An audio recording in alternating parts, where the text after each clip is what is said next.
नमस्कार व्ह्यूवर्स, आज आपण पुरणपोळी कशी बनवायची ते पाहणार आहोत. तर सगळ्यात आधी आपल्याला पुरण बनवायला घ्यायचं आहे. त्यासाठी मी एक कटोरं भरून हरभऱ्याची डाळ घेतलेली आहे. आता या हरभऱ्याच्या डाळीला मी 3 ते 4 वेळा पाण्याने स्वच्छ धुवून घेणार आहे. तुम्ही म्हणजे ज्या आपण भांड्याने मोजून तुम्ही हरभऱ्याची डाळ घ्याल तेच भांड्याने मोजून तुम्हाला पुढचं जे लागणारं साहित्य आहे ते सुद्धा घ्यायचं आहे. त्याच्यामुळे तुम्ही जे काही साहित्य घेणार आहे ते प्रमाण एक कटोरी किंवा एक छोटीशी वाटी असेल तर ते त्याच्यासाठी एक सेट करून ठेवा. तर इथे मी स्वच्छ पाण्याने 3 ते 4 वेळा आता डाळ धुवून घेतली. आता मला पहिल्यांदा ती कुकरमध्ये मी म्हणजे उकळून घेणार आहे, वाफवून घेणार आहे. कारण कुकरमध्ये खूपच लवकर डाळ शिजते, त्याच्यामुळे आपण कुकरमध्येच घेणार आहोत डाळ शिजवायसाठी. आता याच्यामध्ये मी पाणी घालताना जेवढी आपण डाळ घातलेली आहे, समजा आपण 1 कटोरी डाळ घातली तर याच्यामध्ये पहिल्यांदा आपण 2 कटोरी पाणी घालणार आहे.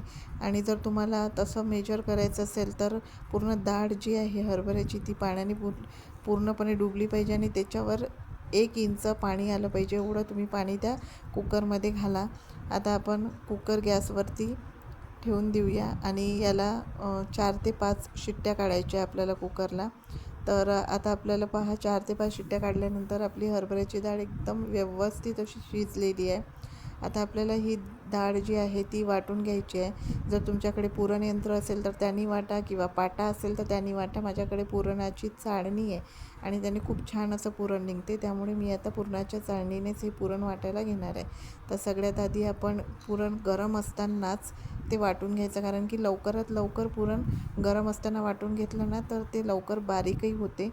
तर आपल्याला इथे एखादी कटोरी म्हणा किंवा एखादा ग्लास असेल तर त्याने तुम्हाला अशा पद्धतीने हरभऱ्याची जी डाळ आपण शिजवली आहे त्याच्यावरती दाब द्यायचा आहे, जेणेकरून ती चाळणी जी आहे त्या चाळणीतून ते पुरण व्यवस्थितपणे बारीक होऊन खाली पडते.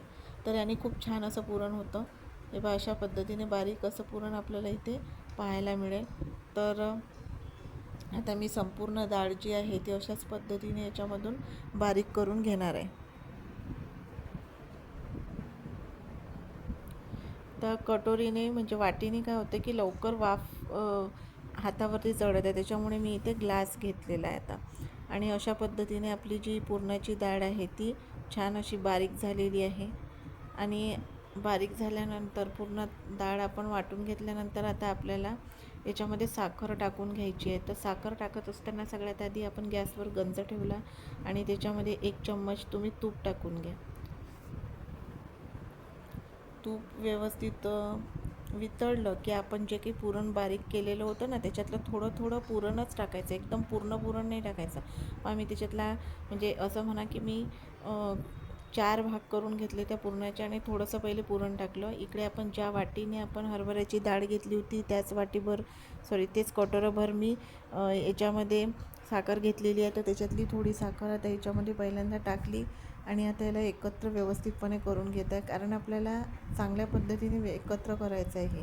आणि जेव्हा आपण थोडं थोडं टाकून हे सारण तेव्हा साखर आणि हरभऱ्याची डाळ ही खूप चांगल्या पद्धतीने मिक्स होते. आणि इकडे गंज गरम होत असल्यामुळे काय होते की साखरेचं लवकर पाणी होते आणि ती छान मिक्स होते याच्यामध्ये. म्हणून थोडं थोडं करतच टाकायचं आणि तुम्हाला मिक्स करायलासुद्धा ते सोपी जाते, कारण आपला गंज कधी कधी लहान असतो आणि त्याला गंजात आपल्याला उखरता नाही येते, म्हणून आपण थोडं थोडं टाकणार आहे. आता याच्यामध्ये मी पुन्हा आणखी हरभऱ्याची वाटलेली डाळ टाकली. आता त्याच्यावर आणखी मला साखर टाकायची आहे. तर त्याच कटोऱ्यामधून मी राहिलेली साखर आता याच्यामध्ये टाकून देणार आहे. आणखी मी थोडी साखर टाकली आणि पुन्हा याला एकत्र करत आहे व्यवस्थितपणे.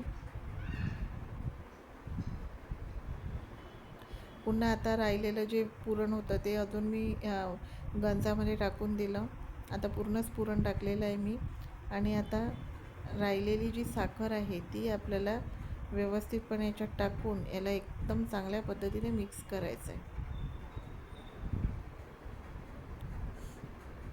व्यवस्थित मिक्स केलं की थोड्या वेळानंतर पहा इतकं छान आपलं असं पुरण होते, एकदम पेढ्यासारखं पुरण दिसते हे. आणि छान त्याला असं पाक आल्यासारखं हे पुरण होतं. तुम्ही या पद्धतीने पुरण करा, तुम्हाला नक्की खूप आवडेल हे पुरण. आता आपल्याला या पुरणामध्ये टाकायसाठी मी 2 ते 3 विलायची याच्यामध्ये घेतली, ती चांगली बारीक करून घेऊया. आणि जायफळ जे आहे ते सुद्धा आपल्याला याच्यामध्ये टाकायचं आहे. त्यामुळे मी जायफळसुद्धा छोटी किसणी असते ना आलं इलायची त्यानेच आपण बारीक करणार आहे, तर त्याने खूप छान असं बारीक झालेलं आहे. आता हे जे जायफळ आणि विलायचीचा बारीक केलेला बुरका आहे हे मी थोडा थोडा करत ह्या पुरणामध्ये टाकणार आहे. त्याने खूप छान असा वासही येतो आणि चवसुद्धा खूप छान येते. त्यामुळे मी याच्यामध्ये थोडं थोडं करत आता हे सगळं मिश्रण जे आहे ते टाकलं आणि त्याला एकत्र केलेलं आहे चांगलं. तर आपलं अशा पद्धतीने आता हे पुरण जे आहे ते साखर टाकल्यानंतर कमी मंद आचेवरती 10 ते 15 मिनटं होऊ द्यायचं आणि त्याला मधून छान असं मिक्स करत जायचं, म्हणजे ती बुडी पण लागणार नाही आणि खूप छान असं पुरण आपलं तयार होईल.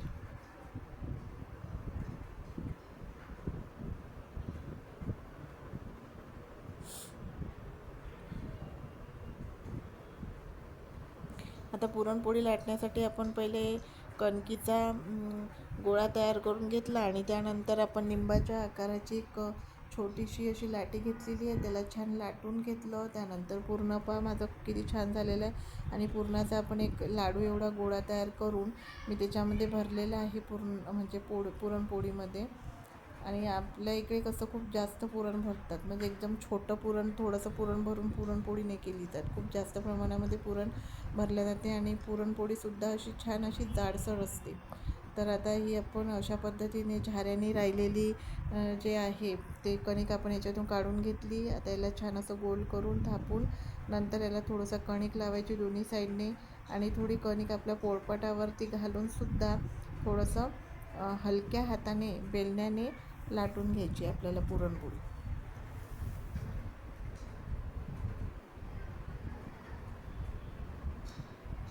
हलकं बेलणं फिरवायचं याच्यावरती बस. आणि अशा पद्धतीने आपली छान अशी पुरणपोळी इथे तयार झालेली आहे. आता मी वरतून याला तूप लावून घेत आहे आणि ज्या साईडने आपण तूप लावलेलं आहे त्याच साईडने ती साईड आपल्याला तव्यावरती खाली करून टाकायची आहे. आता वरतूनसुद्धा मला तूप लावून घ्यायचं आहे, तर वरतून आपण छान असं तूप लावून घेऊ, याला पूर्ण साईडने लावून घ्यायचं.